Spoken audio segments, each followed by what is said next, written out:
Good morning, welcome to another episode of Breakfast Analysis. My name is Jesse J. Chick, and today we're going to be going on for the second part of our two-part series on the OGA Minor. This part is going to be going all into predictions, covering every single team, what's their expected results, what are they looking at for this tournament. Just a general rundown of all things to do with the 8 teams that'll be participating. This video is going to assume that you generally know the structure, what's on the line, what's going on for this tournament. If you don't know all that stuff, you can check out part number 1, where we cover formats of the tournament, but also mostly sort of what the tournament's doing differently compared to other Siege tournaments, because one of the most different minors that we've had so far in Rainbow Six Siege, there really hasn't been a minor like it. We also, in the last video, talked a little bit about the Allied minor and how that one was different from other minors as well. So all that was in episode 1. Of a two-part. They're just like vaguely related videos, not really a two-part series, but I'm labeling it as that. So let's jump right into things. Let's not waste any more time. I'm going to be going through teams in a random order. We're going to start with the European French squad. The third-placed European teams come into this event. That is going to be BDS, who managed to qualify thanks to an APAC team dropping out. We don't know which team. We don't know what went on there, but presumably some team thought they could make it and then couldn't, so we're bringing in a European team instead. BDS have had a pretty decent record in the past couple of months. They've only existed in the past couple of months. Of course, as a brand new French squad, you might not have heard of them by now. You probably have. They made it into European Pro League. They're going to be playing in season number 11. They won European Challenger League last season. So if history repeats itself, that means they'll be your Pro League season 11 champions. Yet to be seen, but if they can provide a strong showing here in this tournament, that'll be a good start. I think they have a great shot at winning this one. We take a look at their most recent matches in the qualifiers. They beat Secret, they beat Fours, they did lose to G2, but because it was sort of a second chance qualifier, they still managed to qualify despite having a loss. Every other team, they had to go undefeated in order to make it here. In Challenger League, again, they got first place, so they played pretty well through all of that. Did well against Forza, did well against the rest of the Challenger League teams, proved themselves there, no doubt. DreamHack Montreal, an event I casted, they lost to G2, they beat G2, they lost to TSM in the semifinals 7-2, 8-7. So relatively close, not a total stomp, especially on that second map there. Certainly BDS could have pulled that one back. 1 round difference from going to a map 3, and then who knows what happens. But they did go out in third place at DreamHack Montreal. Still a very strong finish, right? That's the last minor. TSM winning that minor means they're not here at this one because they already got their grand prize, a ticket to the Invitational. Liquid, the other semifinalists, we'll talk about them a little bit later because they're coming to Croatia as well.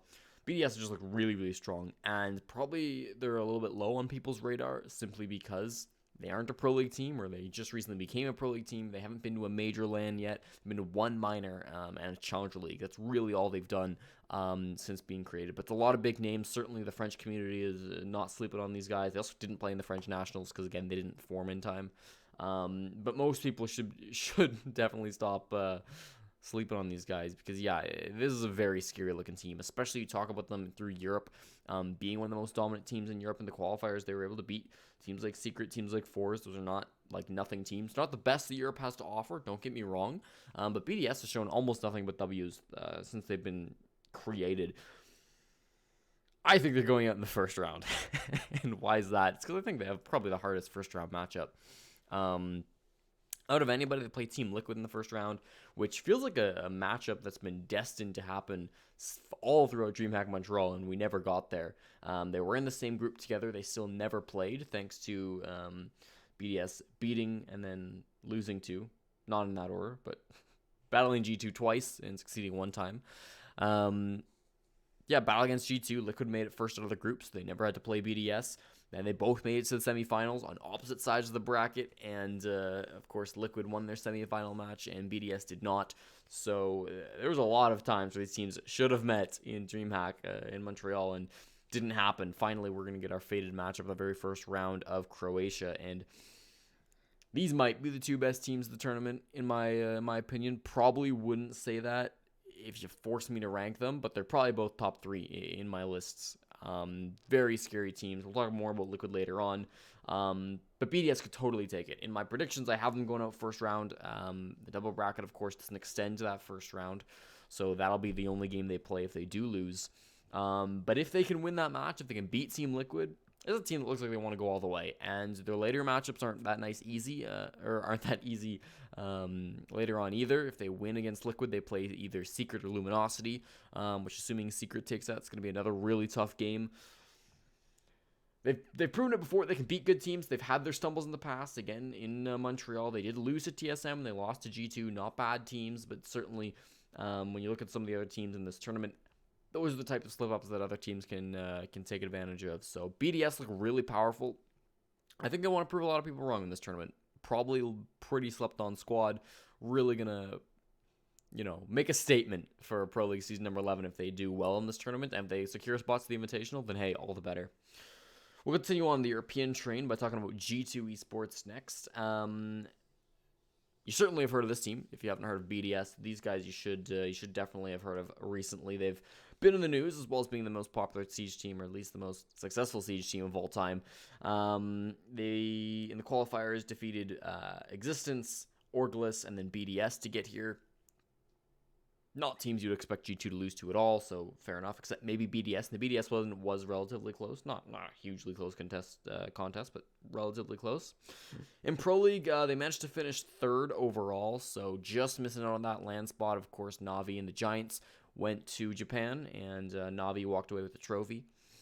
In Pro League, they did pretty good in the second half, though. You look just at those last 7 games of the season, and they lost against Navi 5-7, and they tied against the Giants 6-6. Otherwise, it was all W's. So they did really well in the last half of Pro League, and they seemingly were on the upswing, doing good in qualifiers, doing well in Pro League. DreamHack Montreal was obviously a big stumble for them. Not making it out of groups was a huge surprise to everybody. Being crushed by Liquid on their best map, and then, of course, losing to BDS in the rematch meant that they only got top 12, which is not the best result for them, of course. You talk about the best team of all time. They should be making the brackets of minors. Well, they've made the bracket of this one, thankfully, so hopefully they can do a little bit better. Of course, the one thing that's going to be on everybody's mind for G2, Goga dropped off the roster, replaced with Cryan. Cryan.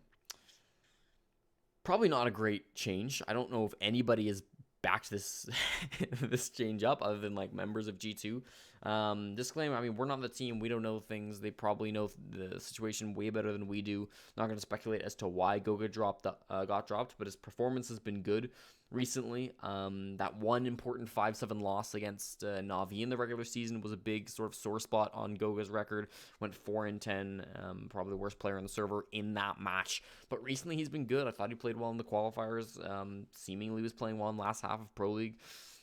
Didn't specifically see him as a problem in DreamHack Montreal, so it's an interesting decision to take him off the roster. Immediately they announced Cryan. There were some talks over whether he was their first pickup or not. Again, I have no idea. Those are all rumors and European rumors at that, so I certainly don't have any info on that. But Cryan, if you don't know, is a German player. He's been playing on the German squad, most recently known as Orglis, formerly Navi, formerly Mocket. Gone under a couple different names. Cryan's played under all of those orgs. So he was in Pro League for a couple of seasons. I think one season number 9, yeah, where he got picked up. Before season 9, he was pretty much just a nobody. He did play season 10 in Challenger League. Orglis got 4th in Europe, behind sort of the big 3 teams, BDS, Secret, and Forza. But they were pretty solidly in 4th, right? Definitely better than the bottom 4, but definitely worse than the top 3. And Cryan was always, in every contest I looked at him, he's good. On most teams, he wasn't especially stand out. We're not talking about like a hyper situation where like, oh, he's on a bad team, but he's a really, really good player. He's like on a meh team, and he's a good player. He's a decent player. It's still an interesting pickup, right? And you got to imagine that probably G2, their fans, this isn't what they were expecting, to say the least.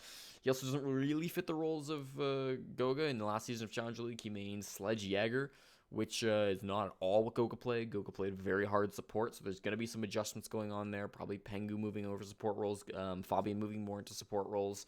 We'll see how that plays out in Croatia.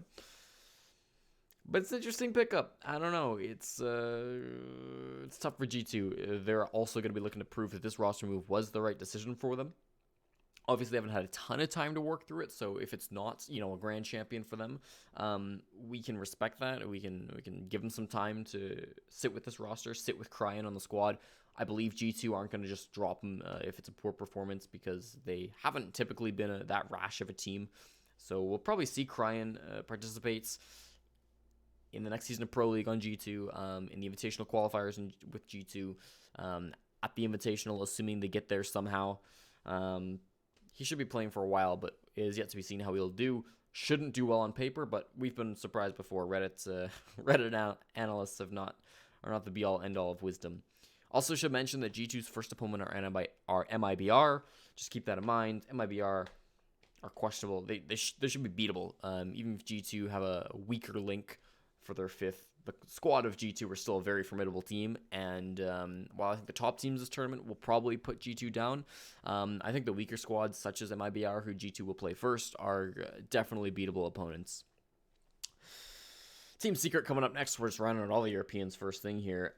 They also look pretty good. You take a look at their most recent records, and there hasn't been a ton in the past 3 months. There's been Challenger League, which they unfortunately lost and tied to BDS, lost and tied to Forza, and then had some meaningless ties sort of near the end of the season to Trust and Orglis. Unlucky that they started off the season against the toughest opponents, but as soon as you lose those games, you pretty much are done with your season. So really sucks for Secret. A couple of online matches go a different way, and obviously they're in Pro League next season more likely than not because they probably would have done well enough in those relegations. Just sort of showed the depth in Europe, right? Secret, I think most people would still consider to be a very good team.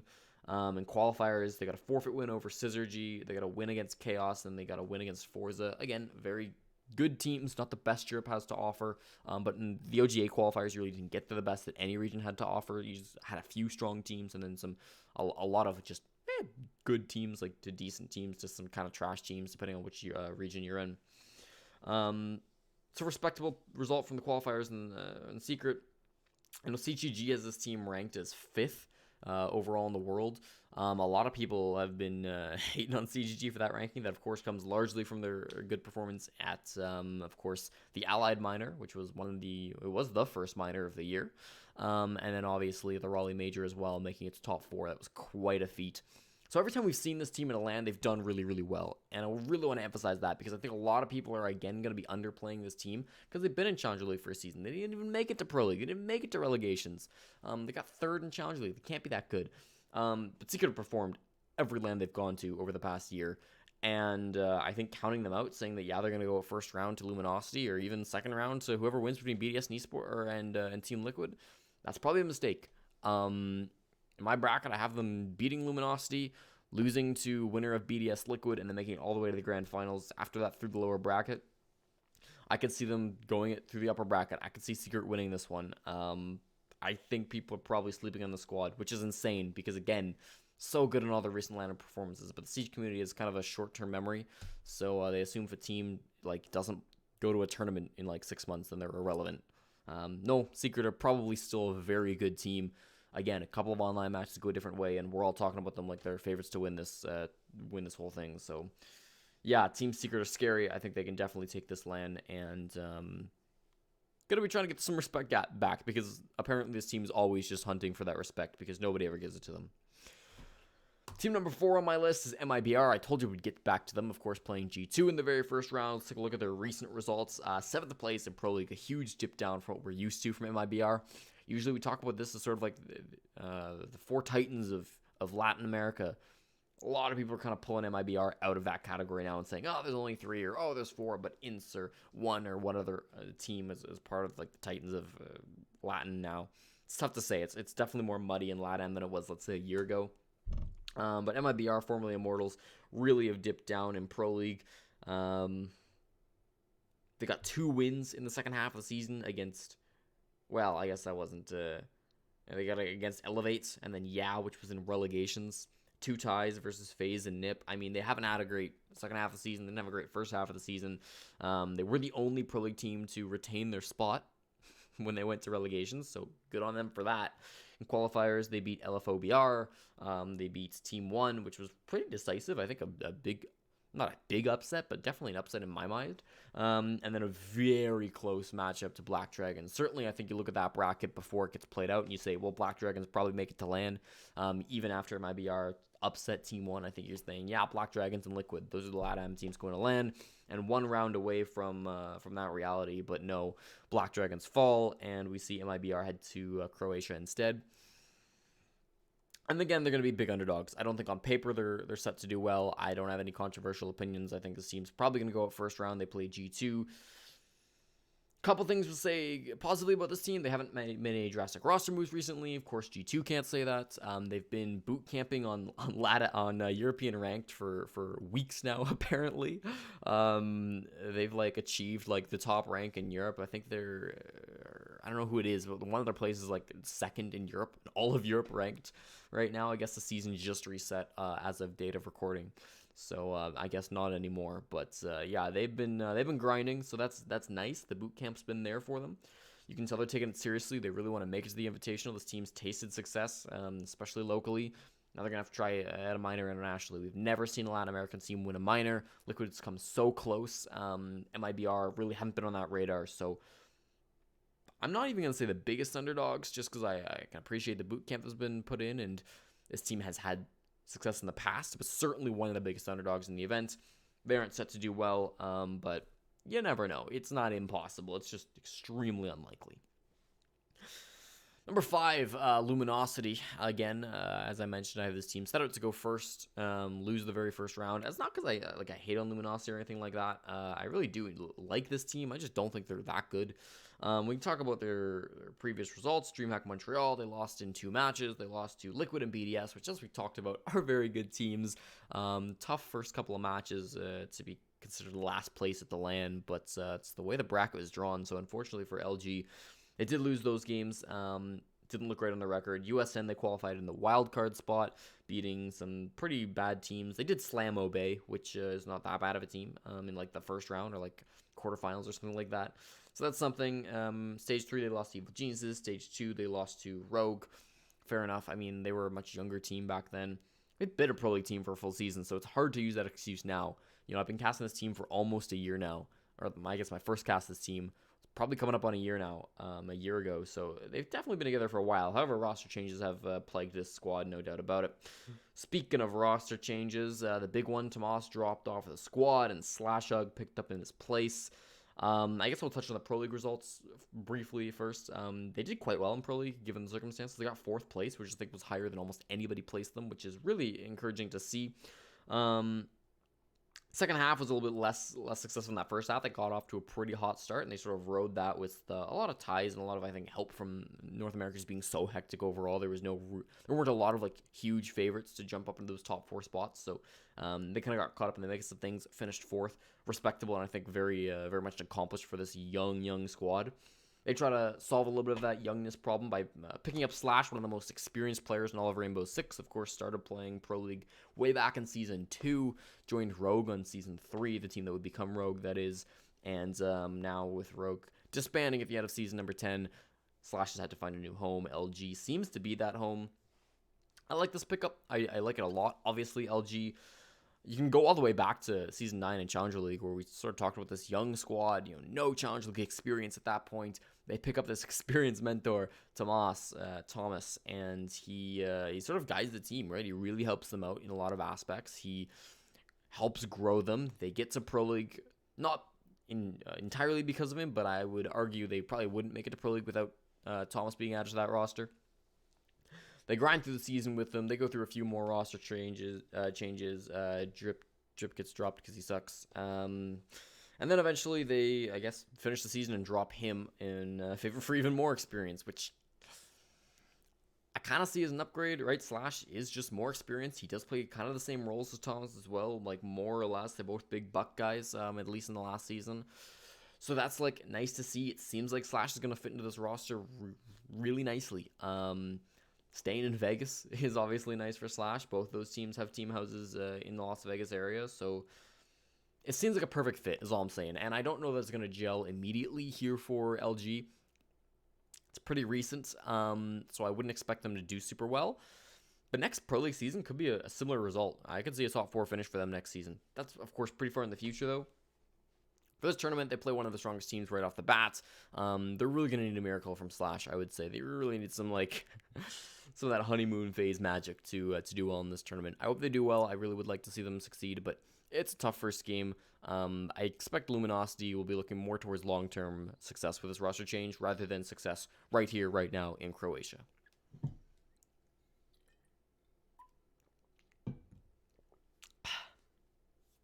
Space Station Gaming will knock off the North Americans back-to-back.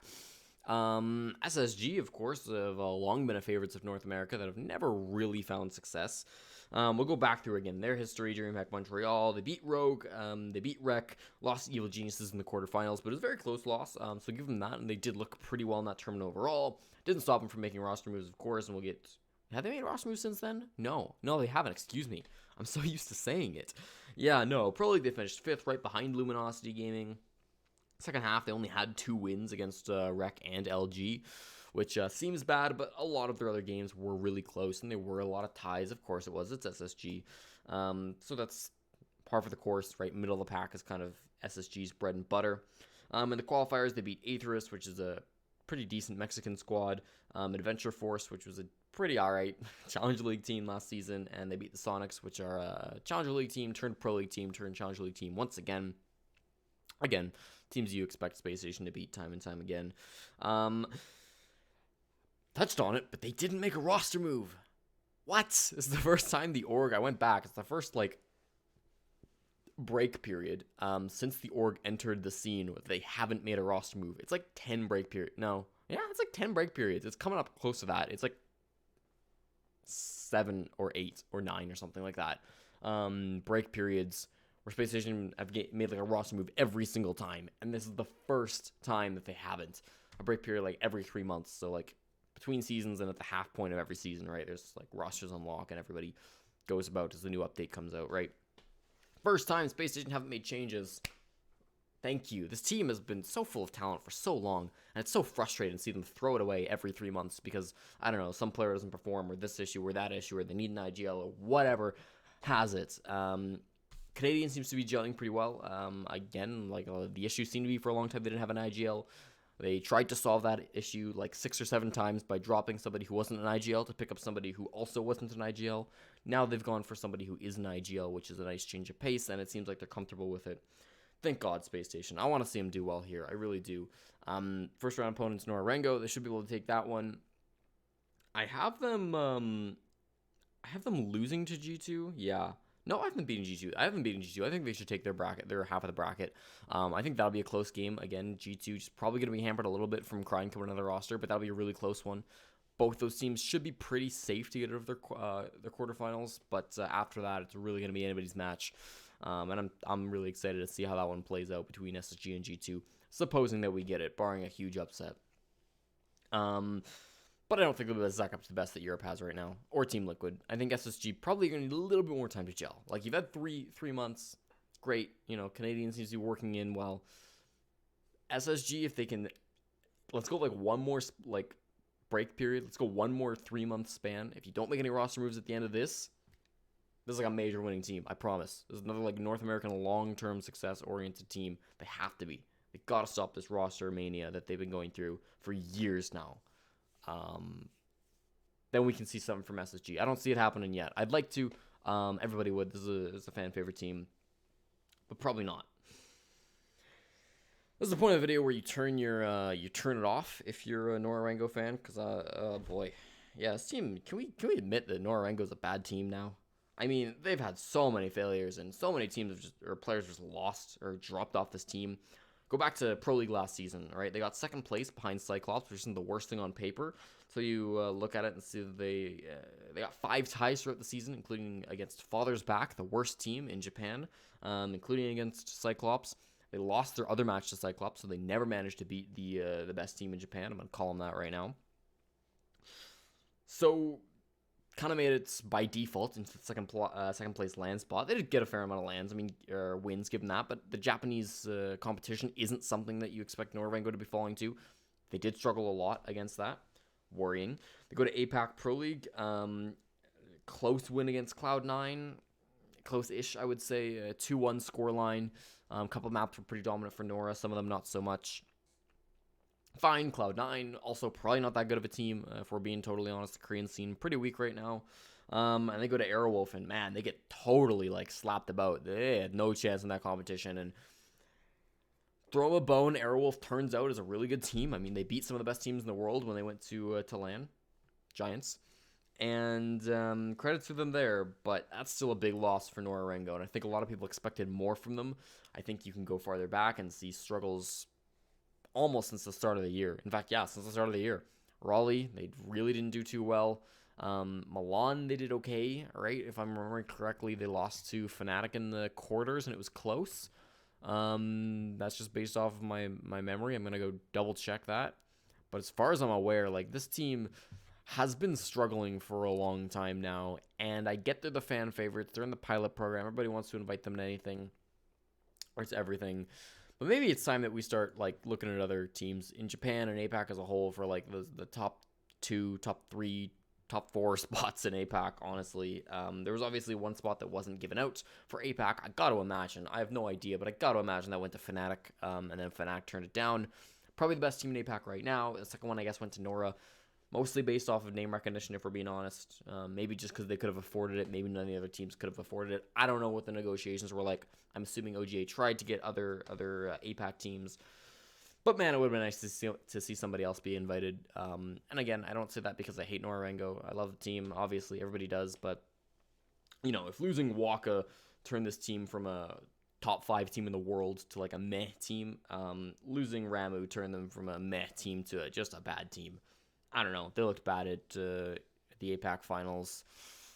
They've looked bad for a while.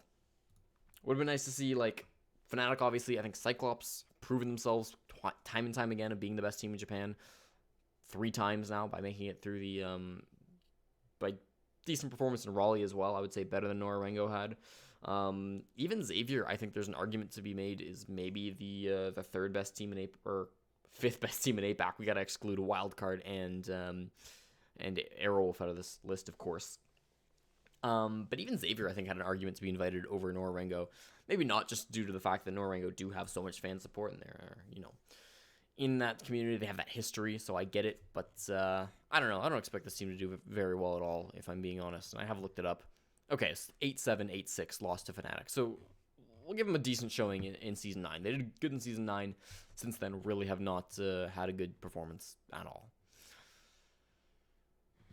That's my Norengo rant. You can send me hate on Twitter if you'd like to. Last but not least, Team Liquid. I think this team's going to get first place. I think Liquid's really, really good. Obviously, they've had some unfortunate losses in the past, right? They didn't manage to make it to the major, which is a big upset for a lot of people. They lost in those qualifiers to Ninjas in Pajamas. They were at the Invitational at the start of 2019, but that was a ways back now, and they lost to Team Empire in the quarterfinals, which was respectable. I think people expect that from Team Liquid. They didn't make it to either of the most recent season finals. Their online play just hasn't been phenomenal. But their LANs performance has been crazy good. You take a look at DreamHack, which, of course, was the last minor that we had, the most recent one.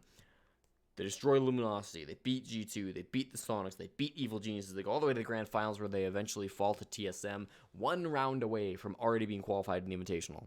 Now they come to the next minor, which also has an Invitational spot on the line. You think they're going to give it up again? You could argue the competition's a little bit tighter right now. G2 coming into this one, although G2 was in the last one, and Liquid slapped them around, arguably with a better roster. Secret and BDS, but BDS was in the last one too. Maybe the competition's not even tighter. Honestly, Liquid, just based on their experience, I think should be able to win this one. Obviously, the only Latin American team to ever win anything internationally. They won season number 7. They kind of dipped off after that, right? Zig retiring, the team kind of had to restructure. They kind of had to really find their groove again, but it seems like they found it. I mean, Moringa coming into the lineup has been flawless. He's played phenomenal. Everybody on that squad is playing to the best of their ability right now. Last half of Pro League, they got 2 losses and then 5 wins. That's really good. They're really, really good. They finished in 4th place, which was a disappointment for them, obviously. Things just kind of didn't go their way. Tough start to the season, of course, but they're looking really good, and I think a lot of people aren't going to be necessarily predicting these guys to win. I think they will. They probably have the credit in the community. Probably people are more so going to be leaning towards SSG and G2, even despite the roster changes on G2, because Liquid haven't been to LANs recently. But no, it's a clear favorite in my... Not clear. It is the favorites in my eyes. The first opponents are tough. I think they're going to go first place. They're going to go up first round. I think BDS are a force to be reckoned with. Secret as well. Going to be tough to go up against. Space Station, G2, they can totally provide tough fights for Liquid. But from what we've seen from Liquid, They seem very confident right now. They seem like they're playing to their best of their ability. They seem hungry for another title. They're my picks to go all the way and win it for OGA in Croatia. Ladies and gentlemen, that has been my video. I hope you've enjoyed it. My thoughts on the OGA Minor, of course, that is going to be this weekend, so a couple days after this video comes out. December 6th, 7th, and 8th, I do believe. Yes, it is. So you can go ahead and watch that one, of course, being casted by all the wonderful British casters and HAP. So do make sure you go watch that tournament. Show them some love. Should be a really exciting matchup. Search up OGA on Wikipedia to find all the information you need to. I'll see you next time. Bye-bye.